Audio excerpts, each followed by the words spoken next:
Yo, yo, yo. What's going on, y'all? This is the first episode of Catching Cryptids. The catcher here. If you're familiar with Meta Zoo at all, in the chats, follow it all, you may have heard that I have a pretty good Topps Chrome collection. So, we're going to start off the first episode just showing you the Mothman.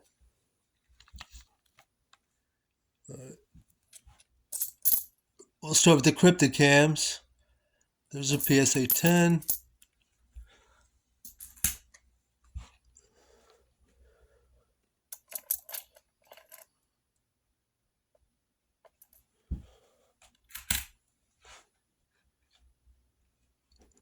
Just want to let y'all know I'm 54 years old. I'm not tech savvy at all. My whole life has been sports and business. I've had ownership and been director in a couple different national franchise businesses. Been doing pizza for 36 years now. And also, I was a really good baseball player back in the day. Still am.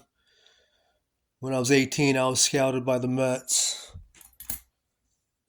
I was a catcher. If you didn't figure that out, still am. 45 years I've been catching. And yes, it's taken a toll. Knees, back, arm, etc., etc. But I'm still able to do what these youngsters half my age can't do. Stay active. I tell any young people, stay active, stay active, stay active. When you stop moving, that's when you start having health problems. Okay, so that was the crypticams. I only have one of these extractors.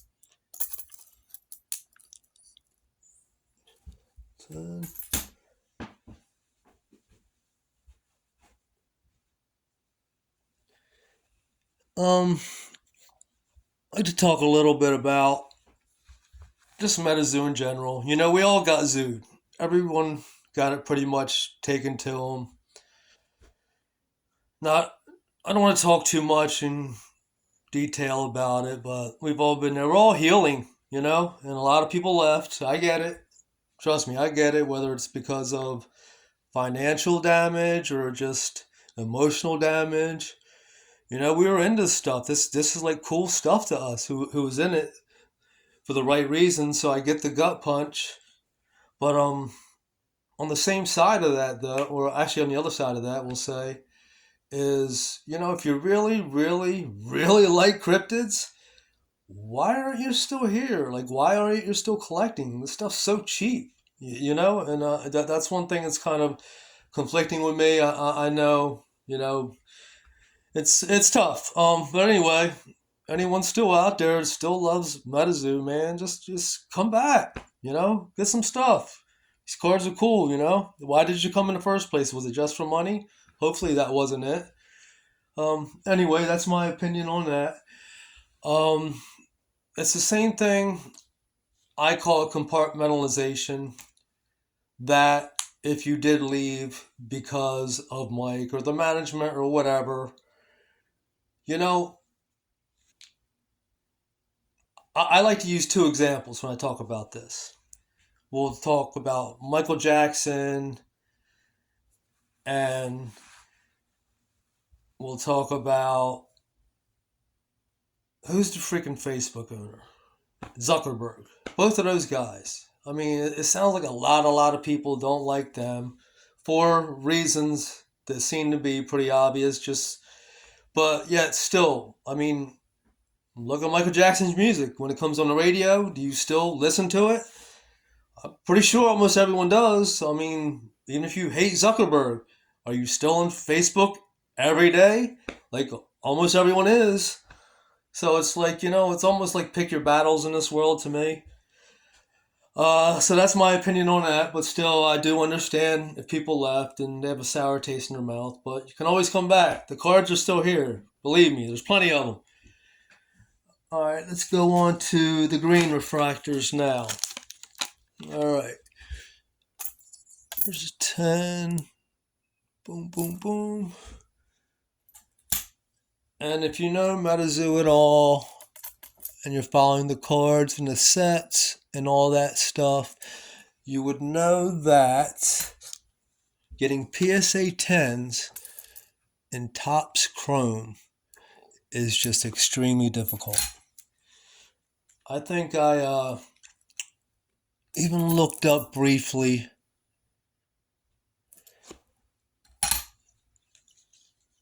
that around 35, 38% or something like that of the cards sent in Topps Chrome come out 10s, whereas almost 60% of other MetaZoo cards sent in come out PSA 10s. So that's a sizable percentage difference.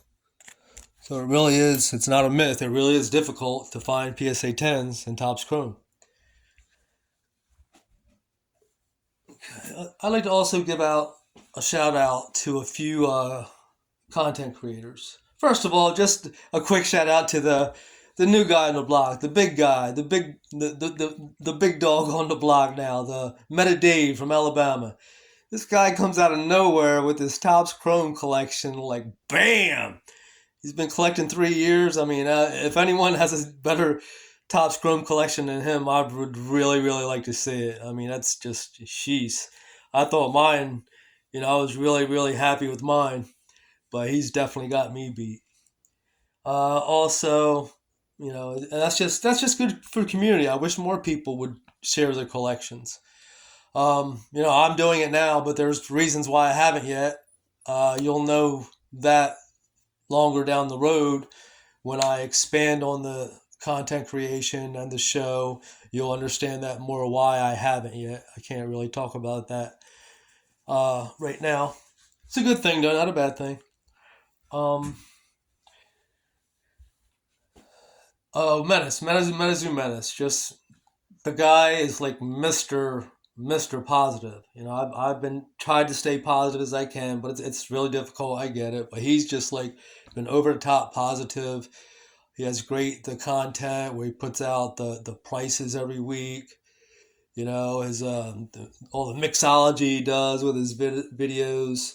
He's always active in other people's chats, always being positive. From what I've seen, he's always positive, promoting, patting people on the back, rah rah rah kind of guy. I mean, he's had you know a couple videos to where he's questioned things in MetaZoo that need to be questioned, and you know, but for the most part, man, the guy is just all positive, all rah rah rah MetaZoo. So big shout out to MetaZoo Menace and Nick, the dude of dudes. What's up, Slick?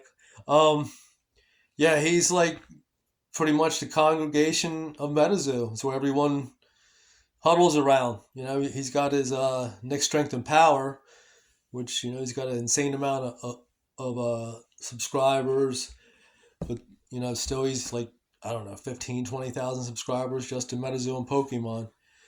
Good dude, man. You can tell he's just a genuine guy. I love watching him rip packs. I mean, you could tell the guy just absolutely, absolutely loves ripping packs.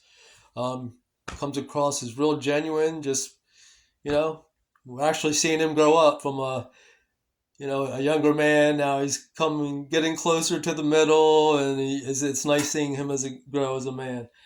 Um, let's see who else. Oh, this escaped alien. Man, I love, love, love, love, and that'll be more why I love him so much once you see some of my content later. But yeah, good stuff, dude. Just way to go. Yeah, we need more people making content. If there's anyone that's been gone for a while, come back. You know, it's cheap. You love the cards, you love the cards. All right, we'll move on to the gold now. Gold moss.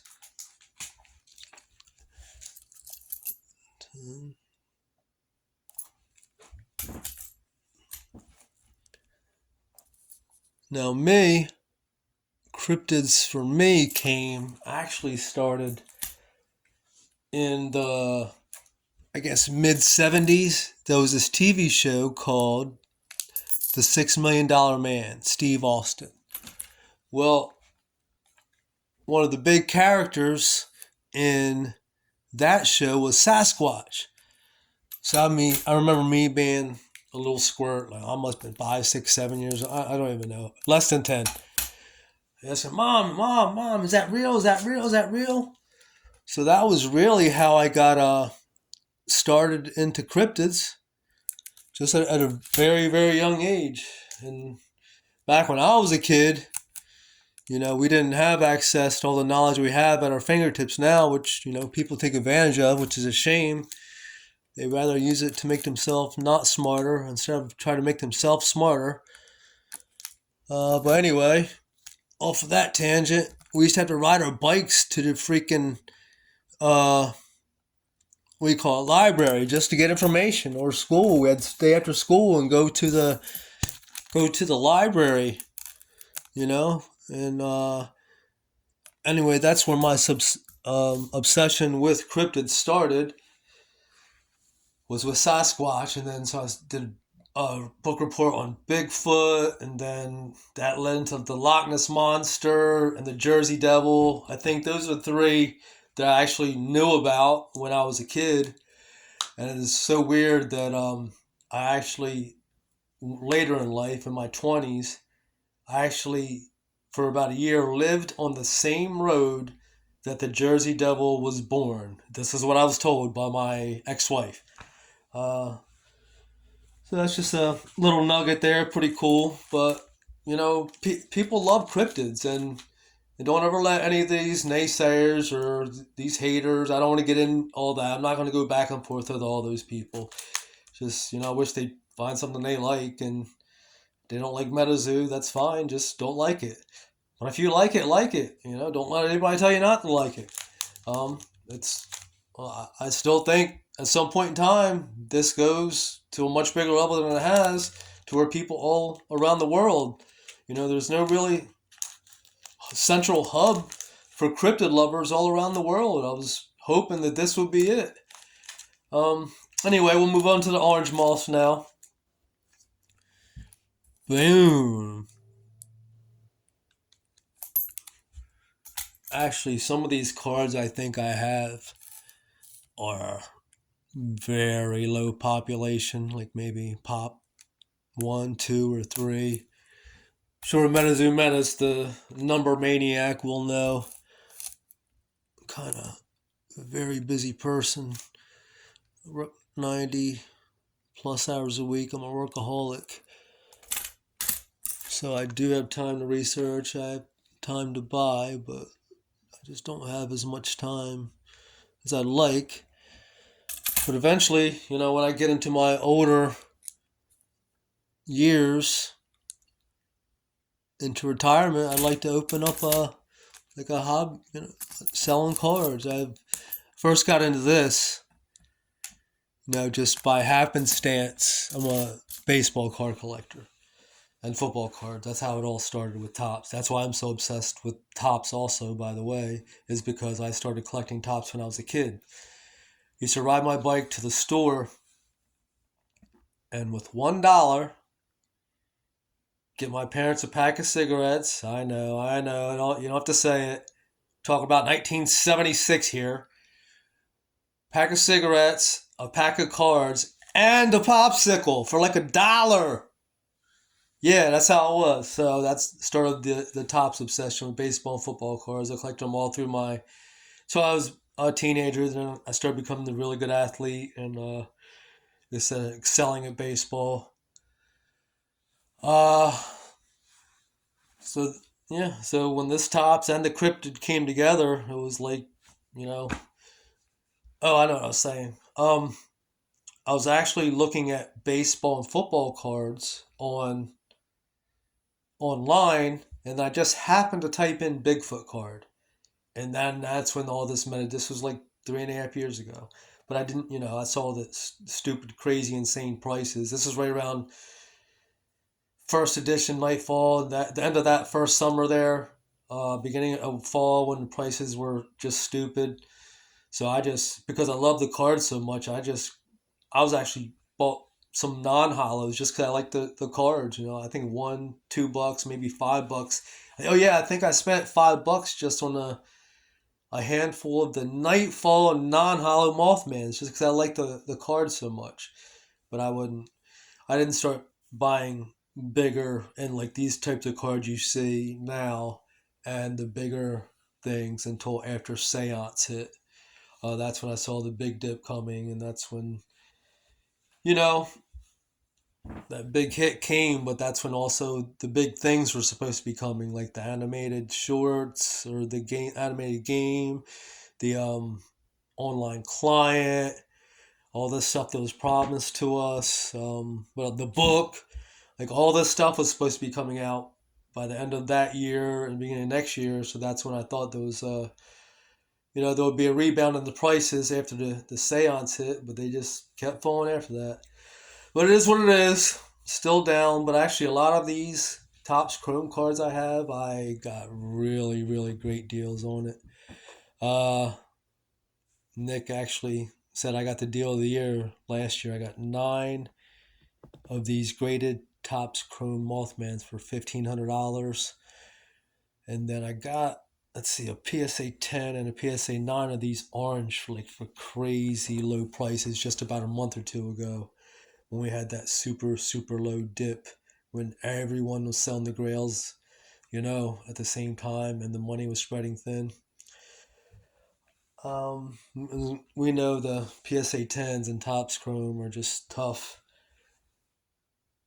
All right, let's see. So I guess that'll about wrap it up for this, and I'll show you the rest of them. I also have a bunch of the refractors here and a bunch of the bases here, and even these cards I've been grabbing. I grabbed more than half of them when the Tops first came out. I think it was just a big seller was getting rid. There was a discount and a discount on top of a discount. So I grabbed most of these. I think there's about 250 base and refractors total, and about 32 of these of the serialized ones. About 285 total, 250 of the base, and the refractors total.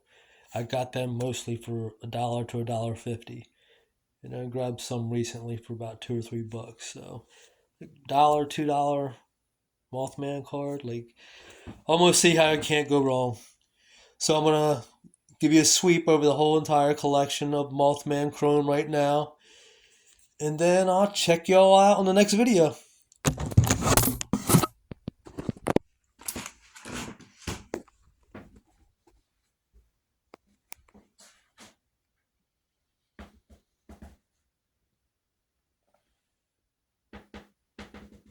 Boom, boom, boom.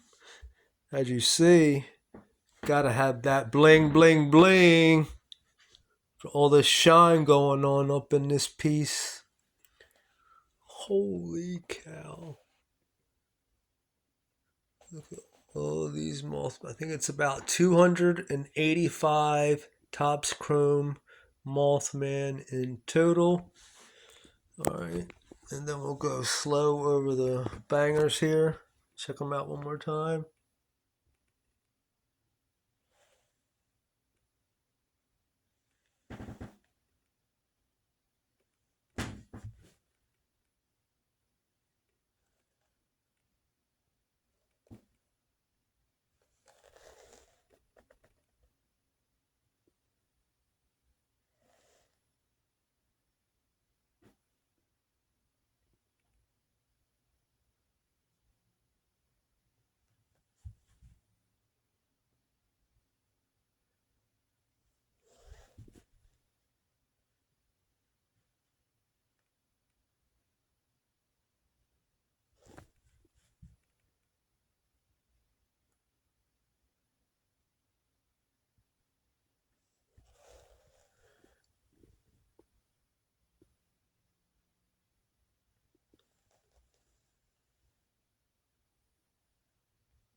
Peace.